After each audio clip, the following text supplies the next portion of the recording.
it's really morning లేచి it's more about how do I juggle my priorities. ఈ రోజు ఇన్ని ఉన్నాయి, వీటిలో ఏది ముందు నేను అడ్రస్ చేయాలి అనేది. బోల్డ్ అని షెడ్యూల్స్ చేసి పెట్టుకోవాలి, క్యాలెండర్స్ అనేది ఉంటుంది, ఏది మర్చిపోకూడదు అసలు.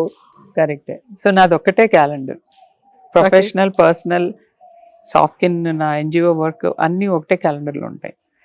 నేను ఎలా అయిపోయానంటే ఒక క్యాలెండర్లో ఎంట్రీ లేదంటే నాకు ఇంక నేను అది అటెండ్ అవ్వను అనమాట. సో అందరికీ నేను చెప్తాను, ఇంకేమైనా ప్రతి విషయం క్యాలెండర్లో ఒక మీటింగ్ లాగా సెట్ చేసుకుంటాను.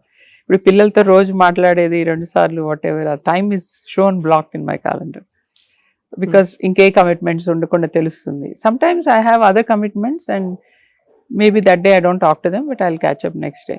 సో ఇప్పుడు ఫ్యామిలీలో తెలుసు ఫస్ట్ ప్రయారిటీ మీది ఏంటి అనేది, మీ ఆఫీస్లో తెలుసు, మీ క్లయింట్స్కి తెలుసు ఫస్ట్ ప్రయారిటీ. ఎందుకు దీన్ని మీరు ఫస్ట్ ప్రయారిటీగా పెట్టుకోవాలనుకున్నారు? This is to do with lifes కదండి, this is to do with lifes. ఇప్పుడు ప్రొఫెషనల్ దాంట్లో ఏంటంటే వేర్ ఆల్ మనం ఉద్యోగం చేస్తున్నాం పొట్ట కోసం. ఇక్కడ ఏంటంటే there are so many lives that are depending on, even employees are also depending on the company, right? Yeah. So అది ఒక